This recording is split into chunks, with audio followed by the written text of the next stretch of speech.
और आज भी मना रहे हैं। मैं इन्हीं चंद शब्दों के साथ अपनी वाणी को विराम देता हूँ। जय हिंद, जय भारत।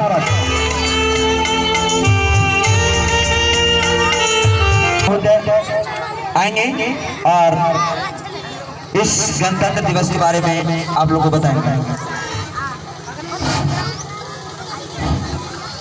सबसे पहले मैं 72वां गणतंत्र दिवस के शुभ अवसर पे सभी गार्जियन, विद्यालय के प्रिंसिपल एवं सहयोगी शिक्षक शिक्षिका सभी को मैं हार्दिक अभिनंदन एवं वंदन करता हूँ। अभी झंडोत्तोलन के बाद विद्यालय के कई बच्चे ने आकर बताया कि हम लोग इस झंडे के नीचे क्यों एकत्रित हुए हैं। हमारे विद्यालय के कई शिक्षकों ने भी जिक्र किया। मैं सभी को अभिनंदन करता हूं।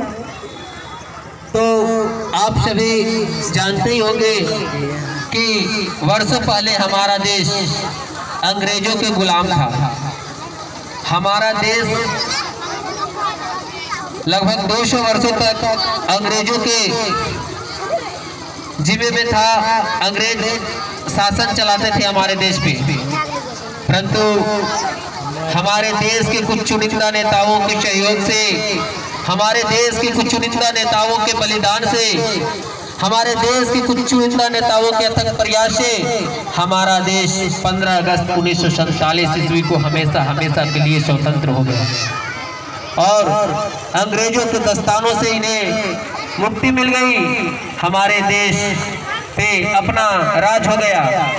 परंतु आप सभी जानते होंगे, घर भी चलाना होता है तो वहाँ एक गार्जियन होता है या एक मालिक होते हैं, और मालिक के दिशा निर्देश से ही घर चलता है। जिस घर में मालिक ना हो, जिस घर में गार्जियन ना हो, वो घर सही से विकसित नहीं कर सकता, कभी नहीं करेगा।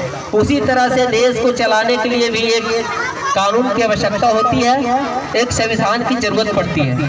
तो हमारे देश के चुनिंदा नेताओं के सहयोग से डॉक्टर भीमराव अंबेडकर की अध्यक्षता में एक संविधान के लिए कमेटी बनी और सभी के सहयोग से संविधान निर्माण किया गया।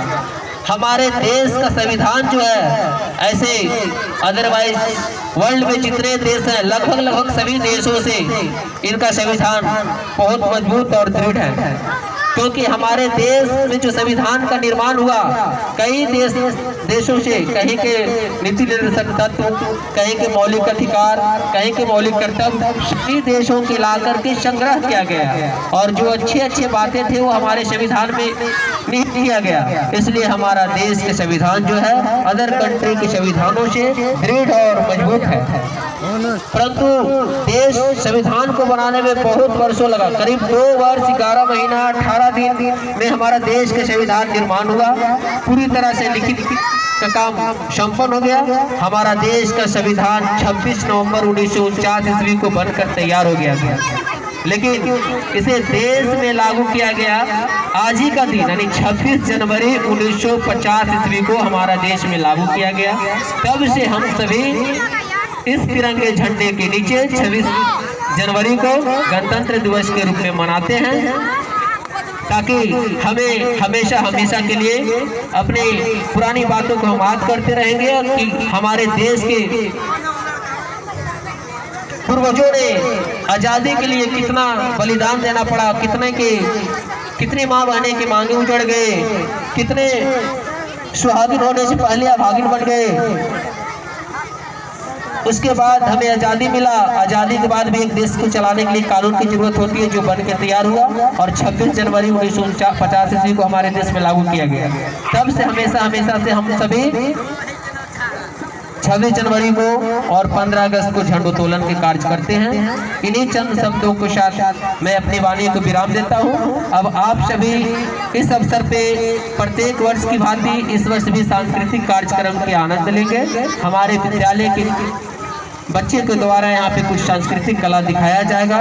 हालांकि सरकार की तरफ से गाइडलाइन थी कि कोविड-19 कोरोना की वजह से किसी भी तरह के कार्यक्रम नहीं करना है, लेकिन बच्चे लोग की उत्सुकता को कारण और कोरोना का वैक्सीन भी ऐसे निकल चुका है और हम लोग सौभाग्यशाली हैं कि हमारे पंचायत, हमारे ग्राम, हमारे अगल बगल में कहीं कोविड-19 का कोई पॉजिटिव मरीज नहीं पाया गया था, इसलिए ये हर्ष की बात है। अब सांस्कृतिक कार्यक्रम के कुछ ही पलों में आगाज होगा। प्यारे बच्चे शांति बना के बैठेंगे और आनंद पूर्वक बच्चा को कला को देखेंगे कि छोटे छोटे बच्चे किस तरह से कला प्रस्तुत करते हैं और आप सभी शांति पूर्वक बैठ के देखेंगे।